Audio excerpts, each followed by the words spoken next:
धन्यवाद अध्यक्ष जी, आदरणीय महामंत्री जी, हमारे बीच में पधारे केंद्र से अधिकारी कार्यकारी अध्यक्ष राकेश पाठक जी, हमारे भाई विजय सिंह मीना जी और समस्त उपस्थित केंद्रीय पदाधिकारी, मंडल मंत्री श्री आर्यन यादव जी और हमारे बीच में उपस्थित मंडल के सभी पदाधिकारी, हमारे साथी ब्रांच सेक्रेटरी, ब्रांच अध्यक्ष और उपस्थित साथियों, आज मंडलीय परिषद की चुनाव के लिए हम सभी एकत्रित हुए। मीटिंग भी हुई, मीटिंग में बहुत सारी चर्चाएं हुई, लेकिन एक बात मुझे समझ में नहीं आया। मैं अभी बीच में संविधान यूनियन के देखने गया था, तो उसमें कहीं नहीं लिखा हुआ है कि एसएससी पर्चा नहीं भरेंगे, एसएससी चुनाव नहीं लड़ेंगे। मैं इसलिए मंडल मंत्री पद का पर्चा भरा था कि ऑल इंडिया रेलवे फेडरेशन के महामंत्री जी एसएससी हैं। केंद्रीय नेतृत्व द्वारा बताया गया कि एसएससी को शायद चुनाव नहीं लड़ना चाहिए। अगर ये बात मालूम होता या कहीं फॉर्म में लिखा होता तो मैं फॉर्म ही नहीं भरता। मैं स्वीकार करता कि एसएससी के लिए पद नहीं है, एसएससी कोई कर्मचारी नहीं होते हैं, एसएससी अधिकारी होते हैं। कोई बात नहीं है, जब केंद्रीय नेतृत्व ने बोले हैं तो ये बात को मान लेता हूं, लेकिन संविधान में कहीं नहीं लिखा हुआ है। अगर लिखा होता तो ये गलती नहीं करता और ये समय जो मैं लोगों के बीच में अपने लिए वोट मांगा वो किसी और के लिए मांग सकता था। हमारे बीच में और बहुत सारे साथी मौजूद थे। मैं महोदय मैं पूछना चाहता हूं कि जब एसएससी चुनाव नहीं लड़ सकता तो ये बैंक के चुनाव में एसएससी को क्यों लाया गया? उस समय क्यों याद किया गया एसएससी को? तमाम ऐसे चुनाव हैं उसमें एसएससी को याद किया जाता है। क्या एसएससी चुनाव के लिए ही जन्म लिया है? क्या एसएससी आंदोलन के लिए ही जन्म लिया है? जब एक गैंगमैन को सिर्फ फाड़ दिया था एसएससी ने, जो मेरा इंचार्ज थे वो नहीं रहे, डीडी शर्मा जी, जब उनके खिलाफ डीआरएम साहब के सामने नारा लगा रहे थे तो मुझे ट्रांसफर किया गया। मैं महामंत्री जी के निर्देश पर 70 दिन मैंने सीख में रहा और 70 दिन के बाद मुझे गोयल साहब ने बोले कि अब तुम ज्वाइन कर लो, अब कुछ नहीं होने जाना है, तो मैंने वापस ईदगाह में ज्वाइन कर लिया। कोई बात नहीं है, कभी कभी यूनियन हॉट वाटर में फंसती है तो उसको भी मैं स्वीकार कर मैं ज्वाइन कर लिया। ज्वाइन करने के बाद फिर भी मैं यूनियन के साथ रहा, मैं अलग नहीं हुआ। लेकिन ये बात बड़ा मुझे तकलीफ हुई कि जब एसएससी को रखना नहीं है तो क्या एसएससी को सिर्फ यूज करने के लिए रखा जाता है?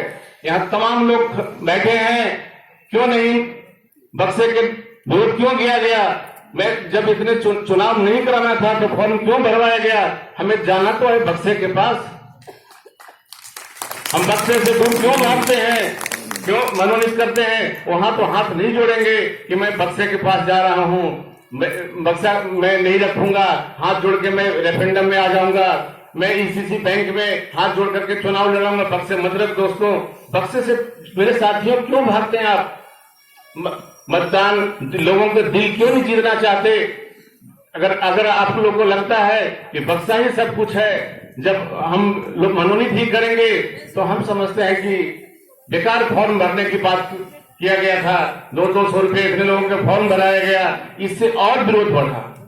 पहले कह दिया जाता कि फॉर्म मत भरो, जो आएंगे केंद्रीय नेतृत्व वो कर देंगे, जो चुनाव प्रभारी आएंगे वो कर देंगे, तो शायद इतने विरोध नहीं होता। विरोध कराया गया केंद्रीय नेतृत्व द्वारा और कहा गया नहीं चुनाव होगा। कल तक नहीं बताया गया चुनाव होगा।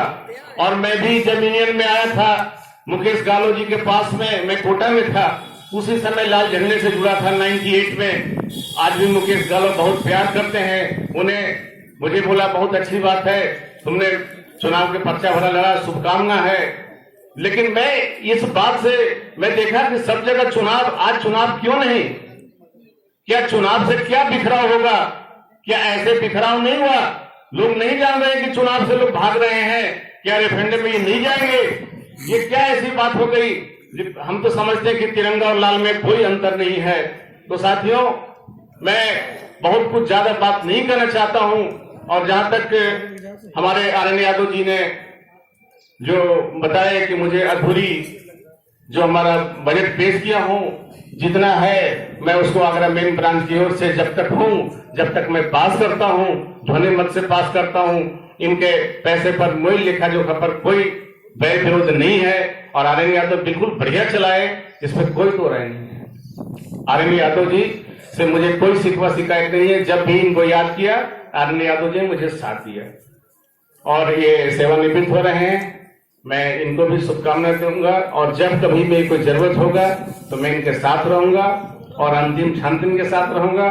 मुझे यही कहना है, और बाकी मैं जो कुछ बोला हूं, चाहे केंद्रीय नेतृत्व हो या साथी हो, किन्हीं को अगर बुरा लगा होगा मैं इसके लिए क्षमा चाहता हूं, लेकिन मेरे दिल की बात थी। मैं बताना चाहता हूं कि बक्से से दूर नहीं भागना चाहिए, बक्से के पास जाना ही पड़ेगा, क्योंकि आज हम बक्से से दूर भाग के किसी को अंतरात्मा की आवाज को दबा सकते हैं, लेकिन पब्लिक में मैसेज बहुत गलत है।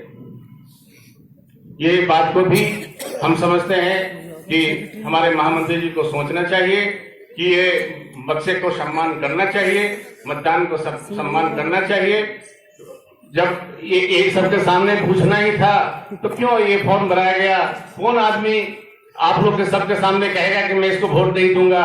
एक एक करके उनको बुलाना चाहिए था, बंद कमरे में पूछना चाहिए था। वो तो कोई नहीं बता सकता, क्योंकि एक तरफ शासन खड़ा है, दूसरा तरफ विपक्ष खड़ा है। तो शासन के सामने बहुत लोग कम हिम्मत कर पाता है कि मुझे क्या बोलना है। जो शासन कहेगा, जो मालिक कहेगा, वही होगा। मैं छोटी सी बात मैं कहना चाहता हूं, शायद उसमें जवाब आपको मिल जाएगा। एक बादशाह ने कहा आज मुझे बैगन खाने की जी कर रहा है, तो सभी कहा कि राजा साहब के लिए मैं बैगन लाऊंगा।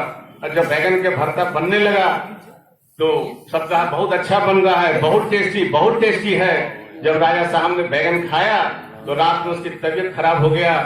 तो सुबह पूछा सभी लोगों से बुलाकर, तुम तो रात में बहुत तारीफ कर रहे थे, ये बैगन तो बहुत मुझे नुकसान किया।